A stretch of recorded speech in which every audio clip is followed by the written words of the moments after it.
to my channel.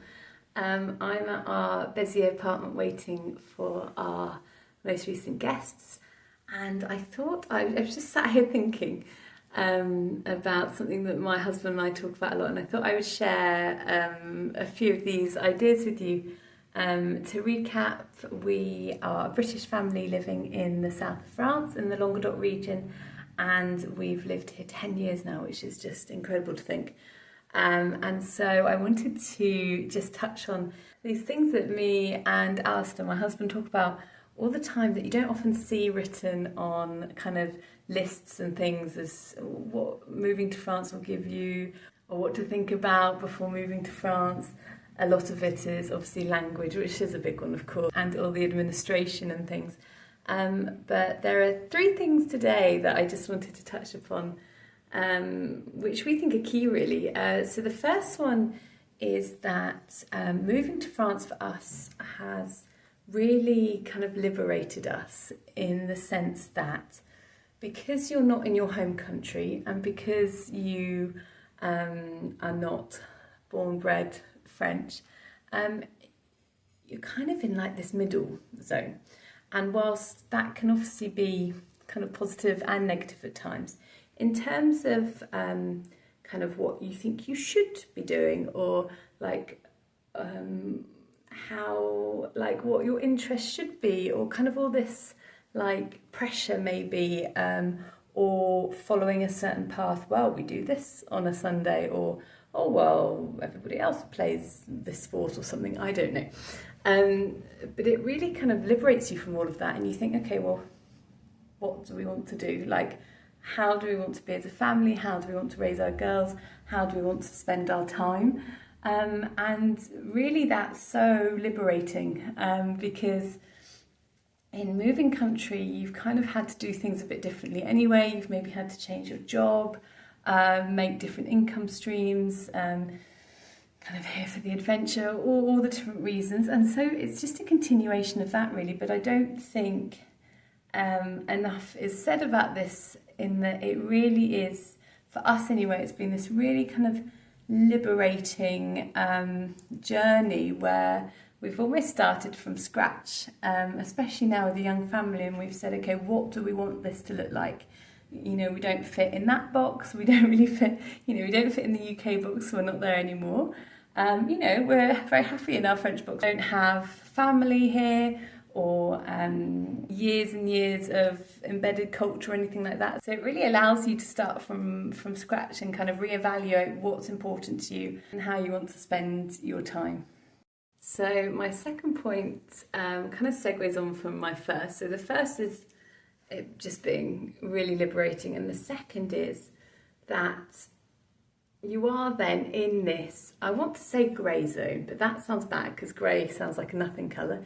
No man's land doesn't sound that positive either, does it? But you know what I mean? You're between these two places, and obviously some people might even have more. And that's really something, and it's something I didn't really think about when we moved. We moved in our sort of mid to late 20s, so we didn't really think about it then. But I think raising our children here, and you know, getting older and family and all the rest of it, it makes you think more that you're neither one nor the other. You're this beautiful both, and it is beautiful, and most of the time it is beautiful, but still sometimes you really don't feel like you belong anywhere. In a way, you feel like you're the lucky ones because you belong in two places, and then at the same time it doesn't quite fit, or like, you know, it doesn't quite work in either place anymore. And that's definitely been one of our main takeaways from moving to France, is that we now have this in our lives in a way that people that haven't moved to France or to another country don't have. And of course it's positive and negative, and most of the time for us it's extremely positive, but it can then also, you know, be quite tiring at times, quite wearing, or all the other emotions. And so that's definitely something to think about, you know, and to chat about. My final point is how long it takes to get settled. And obviously, everybody settles at different rates, and everybody has different kind of things they need to be able to settle. For us, we've been here 10 years now, and it's really taken those 10 years to settle, but in ways that aren't, necessarily so obvious. So for me, an example would be how I eat. So in some situations I can still feel really unsettled, but say, for example, how we eat, so how we buy food, how we cook food, where we go shopping, has slowly changed over those 10 years, so that now, it really does sort of mimic where we live and the people we live around and surround ourselves with. And so there isn't just one set of time for everybody, and then you're settled, and it will come at different paces. And I guess if you said to someone who's just moving to France, okay, in 10 years you'll be fine, that sounds really scary. But I think it's more that, like, what defines your home as a home, or what do you need to feel homely? And I would say that takes a lot longer and comes a lot more gradually than maybe is talked about. Yeah. Anyway, I hope that's been interesting.